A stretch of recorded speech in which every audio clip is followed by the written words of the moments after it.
بسم اللہ الرحمن الرحیم الحمد للہ رب العالمین والصلاة والسلام علی سید الانبیاء والمرسلین خاتم النبیین ابی القاسم محمد اللہم صلی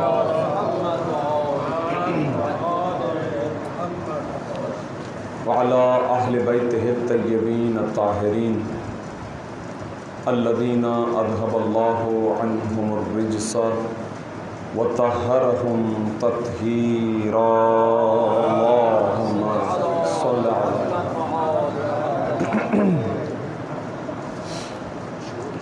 لا سيما بقية الله في الأرضين روحي وأرواح العالمين لتراب مقدمه الفدا بسم اللہ الرحمن الرحیم اللہم کل ولیک الحجة بن الحسن صلواتک علیہ وعلا آبائہ فی هذه الساعة وفی کل الساعة ولیا وحافظا وقائدا وناصرا ودلیلا وعینا حتى تسكنه أرضك طوعا وتمتعه فيها طويلا اللهم صل على محمد وآل محمد أما بعد فقد قال الله تبارك وتعالى في كلامه المجيد وفرقانه الحميد بسم الله الرحمن الرحيم إن علينا للهدى وَإِنَّ لَنَا لَلْآخِرَةَ وَالْأُولَى صَلَوَاتُ اللہم صل علی محمد وآل محمد۔ عزیزان گرامی قدر ماہ صفر المظفر کی آج 17 تاریخ ہے۔ آج کا دن مظلومیت اہل بیت کی تاریخ رقم کرتا ہے کہ آج ہی کا دن وہ دن ہے کہ جس دن ہمارے 8ویں امام مامون کے دیے گئے زہر کی وجہ سے شہادت کے مرتبے پر فائز ہوئے۔ مورخین نے لکھا ہے کہ بوقت صبح مامون نے امام کو جب بلایا تو امام علیہ الصلوۃ والسلام نے اپنے خادم سے یہ کہا کہ اے ابا سلط، جب میں واپس پلٹوں اور میرے سر پر چادر ہو تو پھر مجھ سے کوئی بات نہ کرنا، اس کے علاوہ اگر کوئی صورت ہو تو مجھ سے بات کرنا، لیکن اگر دیکھو کہ میرے سر پر کپڑا رکھا ہے، چادر رکھی ہے، تو مجھ سے بات مت کرنا اور سمجھ جانا کہ مجھے زہر دے دیا گیا ہے۔ اس میں کوئی شک نہیں ہے کہ ہمارے ائمہ معصومین پروردگار عالم کی طرف سے عطا کیے گئے علم کے مطابق اپنے وقت شہادت پر مطلع ہوتے ہیں، اور حدیث معصوم میں یہ جملہ آیا ہے کہ ہمیں اپنی موت پر اختیار ہے۔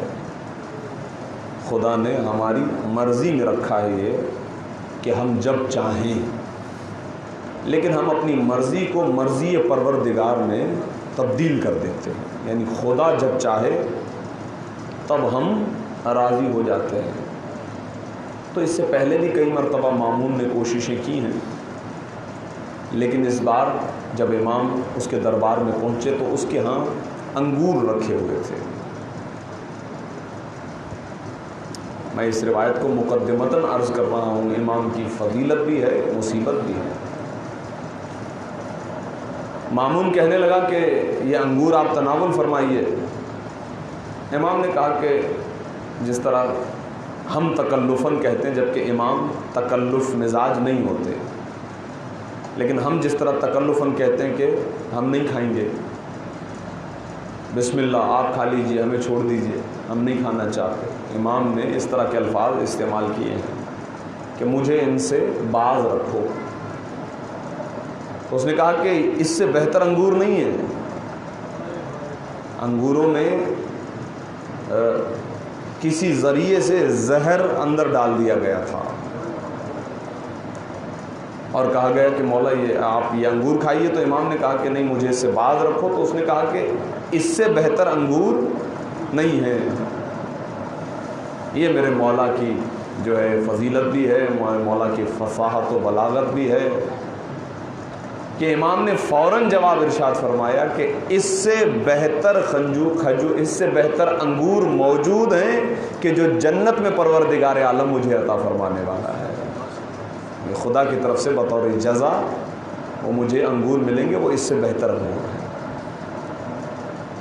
تو اس نے پھر اگلا سوال کیا، کہا کہ اس کا مطلب آپ میرے بارے میں سوء ظن کر رہے ہیں، برا خیال کر رہے ہیں کہ میں نے اس میں زہر ملایا.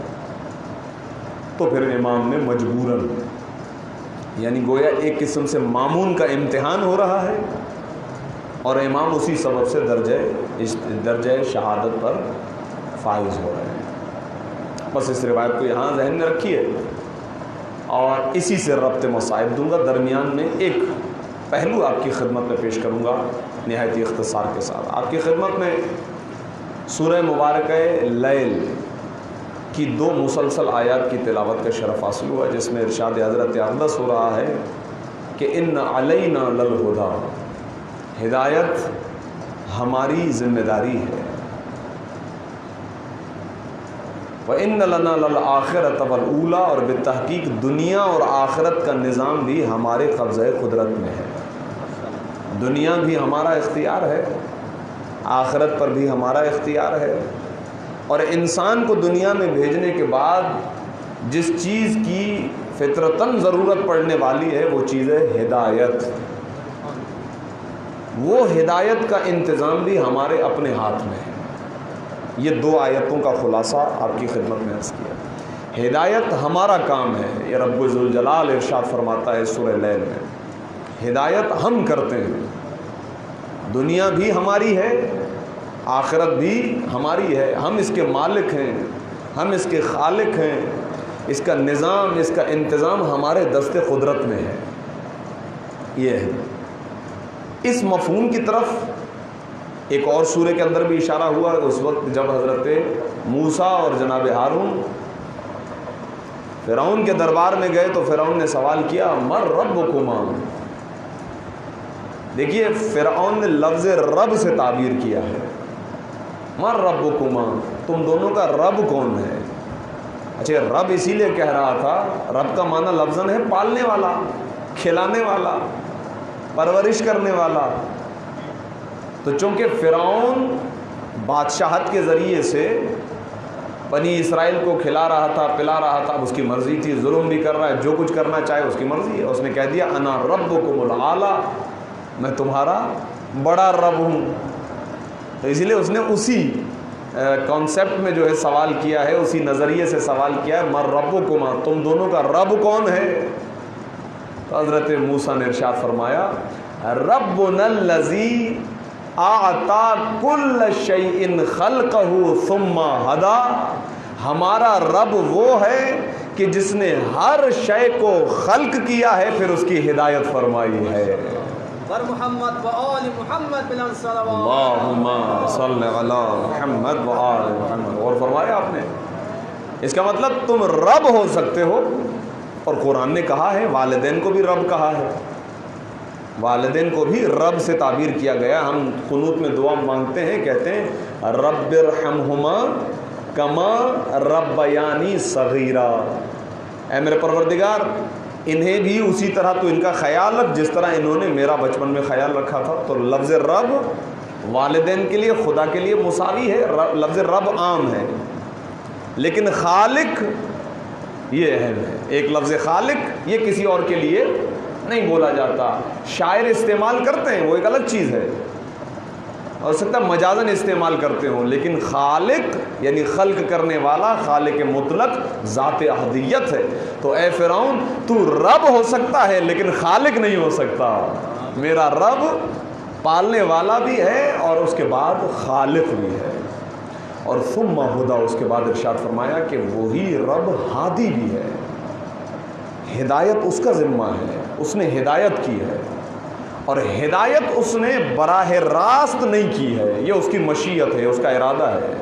جبکہ نہج البلاغہ میں امیر المؤمنین علی ابن ابی طالب علیہ الصلوۃ والسلام اللہم صلی اللہ علیہ وسلم۔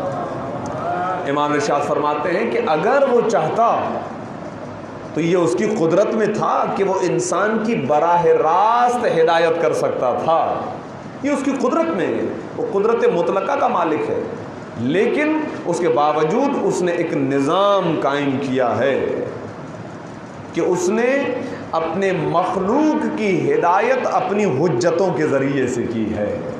تو کبھی حضرت آدم کو بھیجا ہے، کبھی حضرت نوح کو بھیجا ہے، کبھی حضرت ابراہیم کو بھیجا ہے، کبھی حضرت موسیٰ کو بھیجا ہے، کبھی حضرت عیسیٰ کو بھیجا ہے، تو کبھی اس نبی کو بھیجا ہے کہ جو تاجدار رسالت بھی ہیں اور جو تمام انبیاء کے امام بھی ہیں، تمام مرسلین کے امام بھی ہیں، اور یہی وہ ہستی ہیں کہ جن کے صدقے میں پروردگار عالم نے کائنات کے ذرے ذرے کو خلق فرمایا ہے، اور اسی ہستی کا نام حضرت محمد مصطفیٰ صلی اللہ علیہ وآلہ وسلم۔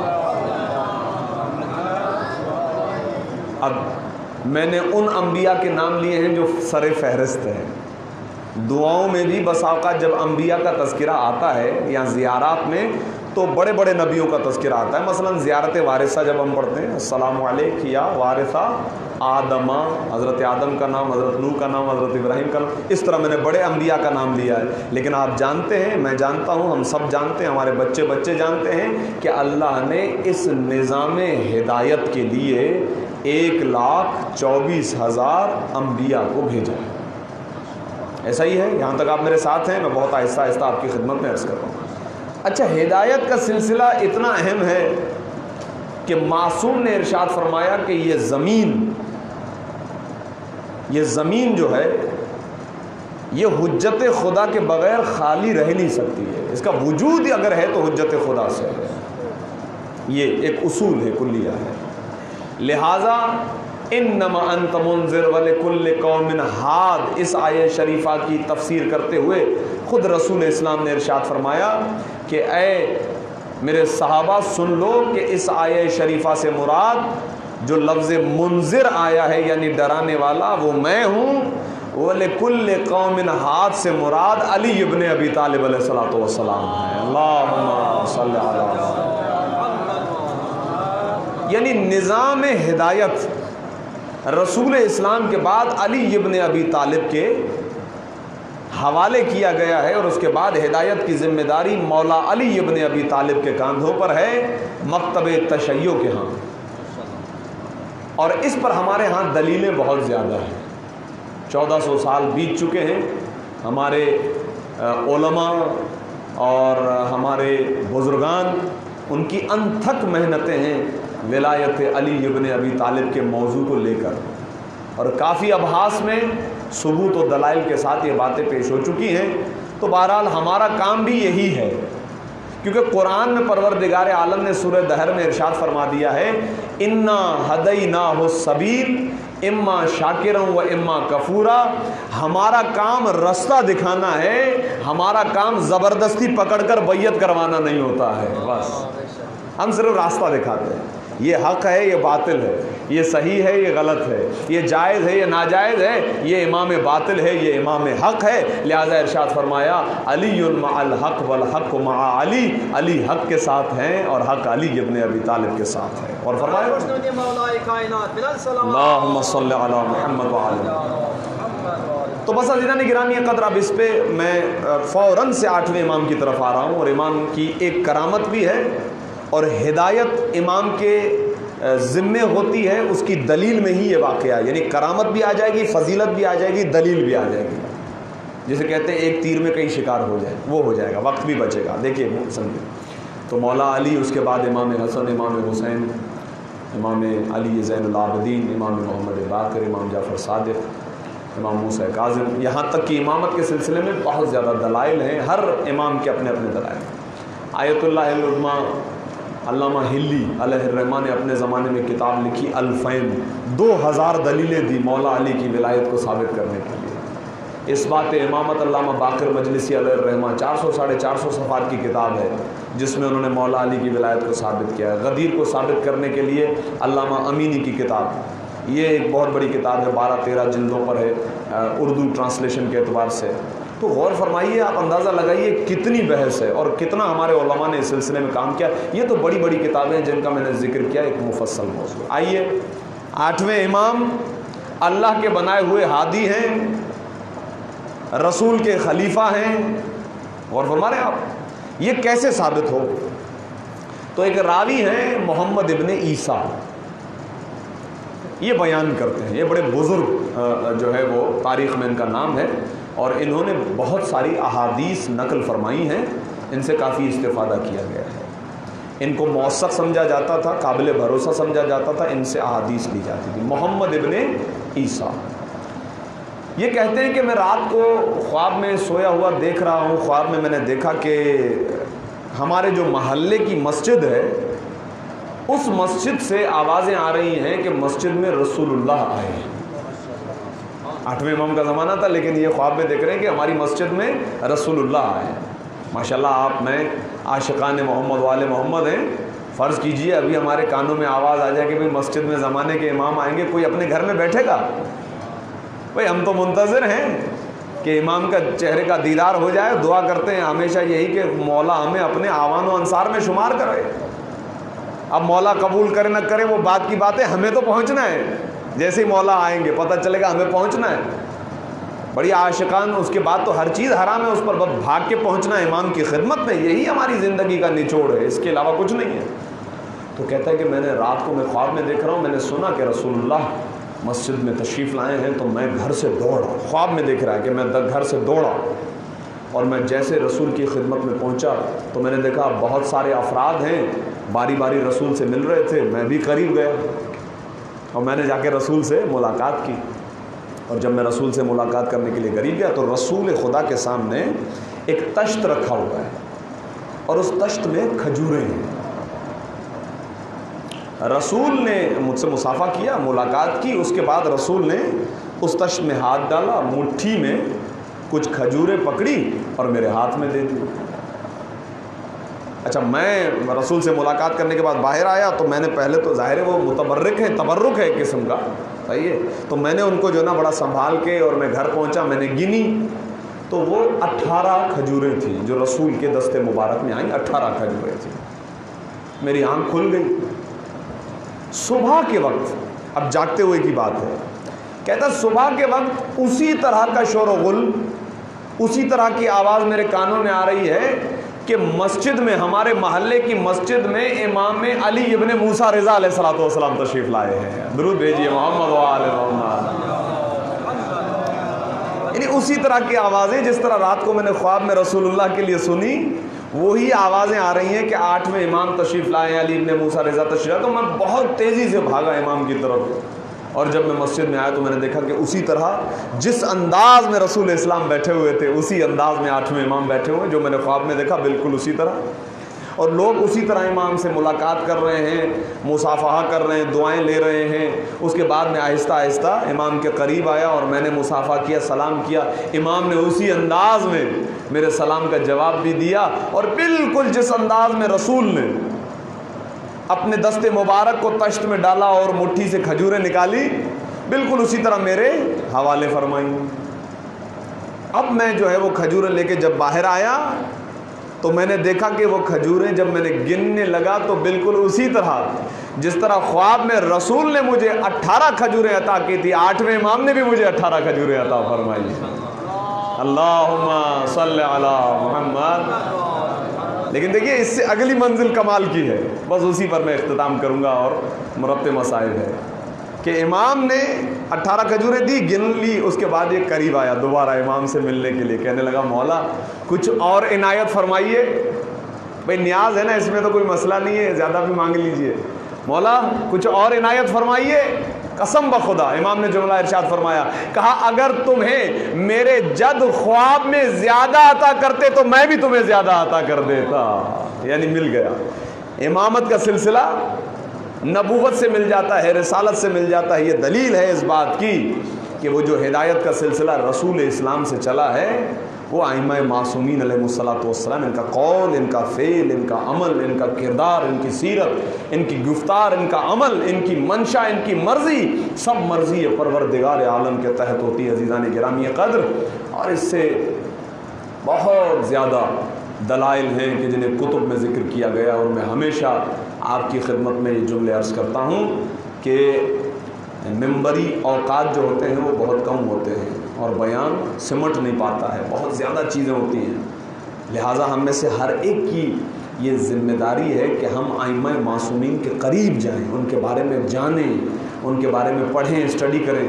تو بزرگ ہو سکتا ہے کہ وہ کہیں کہ اب ہمیں چشمہ لگ گیا، لیکن جوان جو ہے خاص طور پر ان کی ذمہ داری بنسبت بزرگ زیادہ ہوتی ہے کہ وہ ائمہ معصومین کی زندگی کو اسٹڈی کریں، مطالعہ کریں اور اپنا علم بڑھائیں، چونکہ روایت میں جملہ ملتا ہے، معصوم سے ملتا ہے کہ لو علموا محاسن کلامنا لاتبعونا، اگر لوگوں کو ہمارے کلام کا حسن اور خوبصورتی کا پتہ چل جاتا تو ضرور ہماری اتباع کرتے۔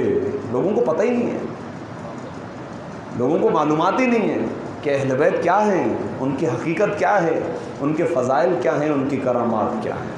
قسم بخدا کل شب ہم نے مجلس اعظم میں امام علی موسیٰ رضا کی مصیبتوں کا بیان کیا تھا کسی حد تک۔ وہ دیبل کا شعر جہاں پہ میں نے چھوڑا، گفتگو وہاں سے آگے بڑھا تھا۔ کیا کہا میرے مولا نے؟ اے دیبل، اس کے اندر یہ شعر شامل کرو کہ اے جناب زہرا، میں آپ کو آپ کے اس بیٹے کا بھی پرسہ دیتا ہوں کہ جس کی قبر طوس میں رہ گئی، جو غریب الغربا ہے۔ الحمدللہ 1400 سال گزر گئے، لیکن آج بھی اس روزے سے، اس مقبرے سے، اس حرم سے اس طرح کی کرامات ظاہر ہوتی رہتی ہیں، اور اس پر تاریخیں ہیں۔ آج بھی بیماروں کو شفا مل رہی ہے، حاجت مندوں کی حاجت روائی ہو رہی ہے، مشکل میں پھنسے ہوئے لوگوں کی مشکل کشائی ہو رہی ہے۔ قسم بخدا یہ ہے، یہ ہمارا کوئی مغالطہ آرائی نہیں ہے۔ ہمارے مکتب سے تعلق رکھنے والے اگر نہیں ہیں، وہ بھی اگر یہ عقیدہ رکھ کے کہ امام علی رضا کے حرم سے ہمیں ملے گا کچھ نہ کچھ، تو وہ جاتے ہیں اور انہیں ضرور ملتا ہے۔ تو امام حسین کی زیارت کے بعد سب سے زیادہ جس معصوم کی زیارت کی تاکید آئی ہے وہ ہمارے 8ویں امام ہیں، کہ جس نے 8ویں امام کی زیارت کی ہے، گویا اس نے عرش پر اللہ کی زیارت کی ہے۔ بہت زیادہ روایت ہے۔ میں دعا کرتا ہوں کہ ہمیں کربلا اور مشہد مقدس کی زیارت نصیب ہو انشاءاللہ، تاکہ ہماری حاجات، بلکہ ایک روحانی سفر ہے جو ہر مومن کو نصیب ہونا چاہیے۔ اور خاص طور پر الحمدللہ ابھی میری کچھ ایسے مومنین سے ملاقات ہوئی، یہ جملے میں 2 منٹ زیادہ لگ جائیں معذرت، لیکن پیغام ہے کہ آج کچھ ایسے مومنین سے میری ملاقات ہوئی، ماشاءاللہ وہ کہہ رہے تھے کہ ہم اب ایک ٹرینڈ چلا رہے ہیں، وہ یہ کہ جو مومنین جا چکے ہیں ان سے ملاقات کریں اور ان کے ذریعے سے تعاون لے کے وہ مومنین جو نہیں جا سکتے ان کو بھی بھیجیں۔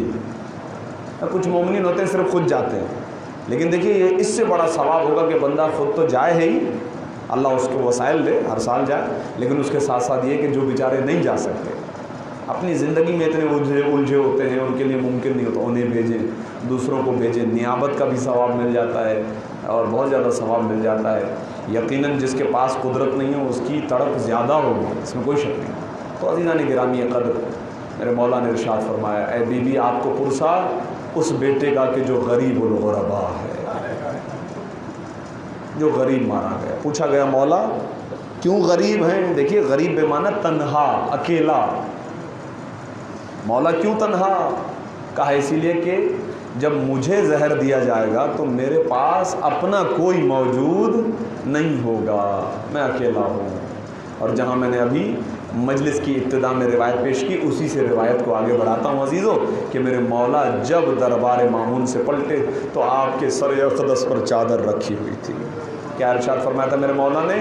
اگر سر پر چادر ہو سمجھ جانا مجھے زہر دے دیا گیا ہے۔ علماء بیان کرتے ہیں کہ جو زہر امام جعفر صادق کو دیا گیا ہے اس سے کئی گنا زیادہ تیز زہر امام علی رضا کو دیا گیا ہے، کہ جس دن امام کو زہر دیا گیا ہے اسی کی دوپہر کے بعد امام علیہ الصلوۃ والسلام کی شہادت واقع ہو جاتی ہے۔ امام ابا سلط سے کہتے ہیں کہ میں حجرے کے اندر جا رہا ہوں، کسی کو حجرے کے اندر آنے کی اجازت نہیں ہے۔ ابا سلط بیان کرتے ہیں کہ میں دروازے پر بیٹھا ہوا تھا اور انتظار کر رہا تھا کہ کب مجھے امام بلائیں گے۔ امام اندر حجرے کے اندر تھے، زہر کا اثر تھا، امام تڑپ رہے تھے، لیکن امام کے ساتھ کوئی نہیں تھا۔ ہاں لیکن امام کی یہ بات مجھے یاد تھی کہ معصوم کو صرف معصوم غسل دیتا ہے، معصوم کو صرف معصوم کفن دیتا ہے۔ میں یہ سوچ رہا تھا کہ اتنی پریشانی میں کچھ آوازیں حجرے سے میرے کانوں میں آئیں۔ اب جو میں حجرے کے اندر دیکھا تو میں نے دیکھا کہ ایک 8-9 سال کا بچہ ہے کہ جو امام علی رضا کے برابر میں بیٹھا ہے۔ میں ادھر ادھر دیکھنے لگا کہ دروازے تو ہر طرف سے بند ہیں، یہ جوان کیسے اندر آیا، یہ بچہ کیسے اندر آیا؟ میں گویا ہوا، میں نے کہا میں دروازے پر موجود تھا، اے جوان تو کیسے اندر آیا؟ کہنے لگا کہ جس خدا نے مجھے مدینے سے خراسان تک پہنچایا ہے اسی نے مجھے اس حجرے میں پہنچایا ہے۔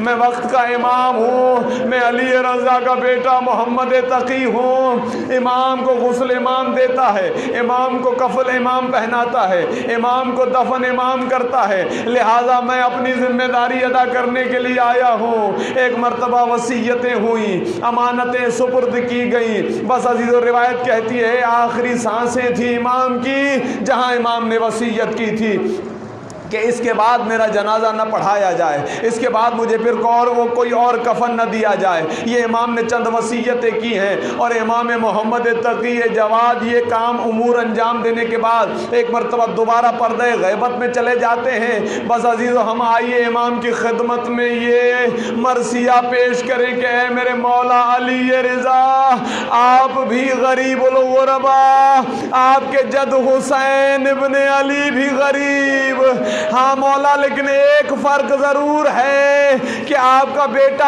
اگرچہ مدینے سے چل کر آیا لیکن حسین ابن علی کا بیٹا کربلا میں موجود رہتے ہوئے بھی اس قدر مجبور ہے کہ اپنے باپ کو نہ وہ غسل دے سکتا ہے نہ کفن پہنا سکتا ہے، یہ تو دور کی بات، لیکن میں کہتا ہوں خدا کسی ہے جوان کو یہ منظر نہ دکھائے کہ اس کی آنکھوں کے سامنے کربلا کی تپتی ہوئی ریت پر ایک لاشا ہے جو پامال کیفیت میں رکھا ہے اور جوان کے ہاتھ پسے گردن بندھے ہوئے ہیں۔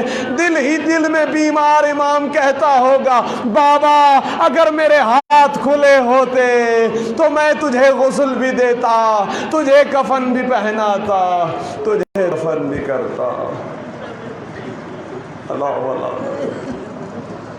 علی القوم الظالمین وسیعلم الذین ظلموا ای منقلب ینقلبون۔ بار الہ تجھے واسطہ ہے تیری خلقت طاہرہ کا، ہماری اس عبادت کو اپنی بارگاہ میں قبول فرما، بحق محمد و آل محمد۔